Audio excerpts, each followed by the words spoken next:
copy of your food diary for you that you kept last week. Oh, good. I'm And we're just interested going to to go see it. Okay, awesome. Okay. Well, you did really well, and I'm so glad that you were able to participate. Thank you for that. I just reviewed everything, and I wanted to spend a few minutes talking about it. Would you be okay with that? Yeah. Okay, great. So first off, there's no right or wrong way to do this. You did great. The main risk factor I noticed in your diet was sweets. So there's a few sweets that we can discuss, and I think the most important ones were soft drinks, your Diet Mountain Dew, and then candy, or no, chocolates. So can you explain to me a little bit about what types of drinks you like and when you drink them? Okay. Well, I'm not really a big coffee drinker, but school's been really busy, so sometimes when I need to stay awake, I'll drink Diet Mountain Dews during the day because it has a lot of caffeine in it, and I know it's got a lot of sugar in it, so it's good to help me study. And we've had a lot of tests, so that has been something I've been drinking, and that's probably what happened last week. Yeah, we had quite a few diary. Yes. Yeah. So I catch myself drinking, Diet Mountain Dews when I have to study a lot. Yeah. No, I totally understand that. And so what you're saying is you typically use soft drinks as like a study aid or like that extra push through our hard days at school. Yeah, exactly. Some days are just too stressful to handle without a little caffeine. Yeah, I mean, something. I also really like sweet tea. I don't drink it as often as Diet Mountain Dew, but I know that's probably not good for my teeth either. Yeah, you're correct. Both Mountain Dew and sweet tea are harmful because they like the acidity and the sugar can break down the enamel of your teeth and cause cavities. But have you ever had sensitivity to sweets or any problems with your teeth? No, I haven't really. Okay, so that's great. And so even though you haven't had any problems, we should probably focus a little bit on it just so that you don't have any future problems. And so if on a scale of 1 to 10, with 1 being least likely and 10 being very likely, where would you consider yourself in terms of being willing to change some of your habits?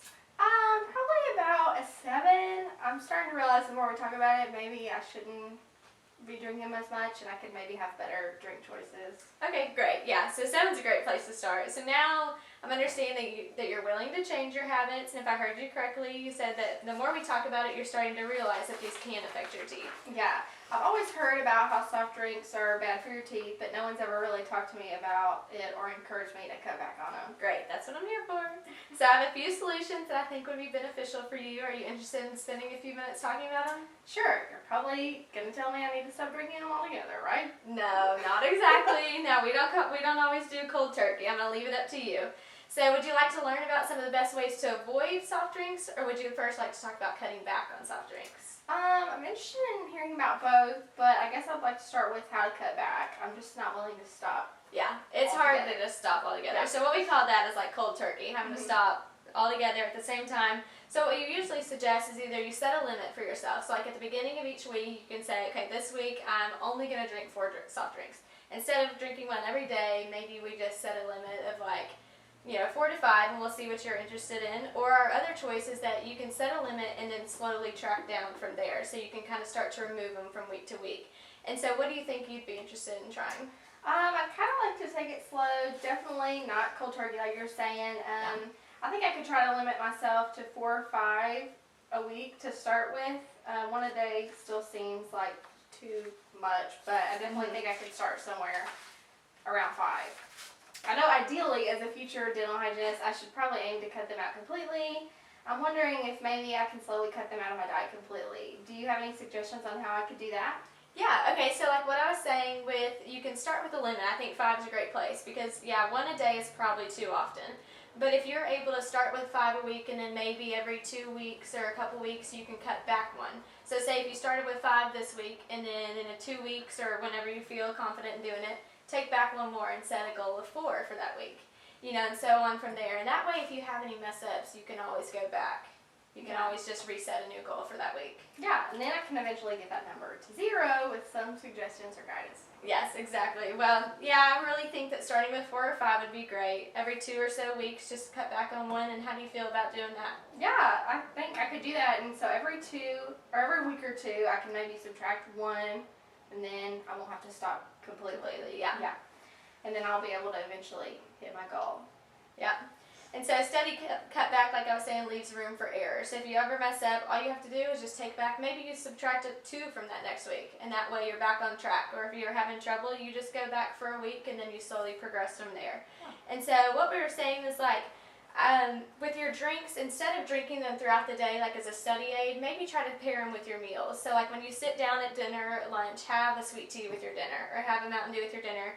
Maybe drink some water after, or brush your teeth afterwards, but instead of sipping on it all day long, that way you're able to just have it with your meal and you're done with it. It's not sitting on your teeth for long periods of time. And kind of the same way with any sweets or sugars that you eat. Yeah. Does that sound okay with you? Yeah, I typically do drink them with my meals, so it wouldn't be hard to cut back. Yeah. Well, it wouldn't be hard to change, like you're saying, because like if you're used to that, it's not a big deal. Yeah. And like I had times where I always drank them between studying.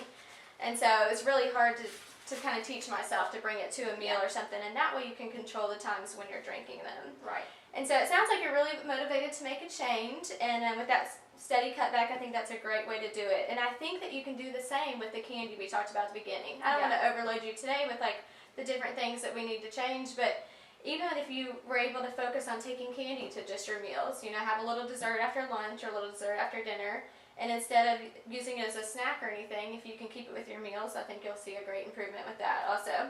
Yeah. Yeah. I think so. Yeah, I'm definitely the same with my candy too. I'm definitely not ready to give that up. Yeah. But I can pay more attention to how many pieces I eat and what time I do eat them throughout the day.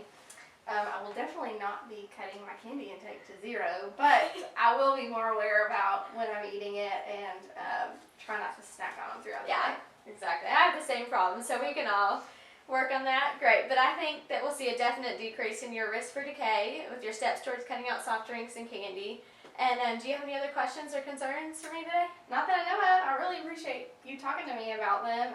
Like I said, I know they work great for me, but most people don't take the time to sit down and talk to you about it. Exactly. Of course, I'm more than willing to help anytime. And I'm going to make some notes in your chart about what we talked about and kind of the steps that you've chosen to take with your sweet score and everything.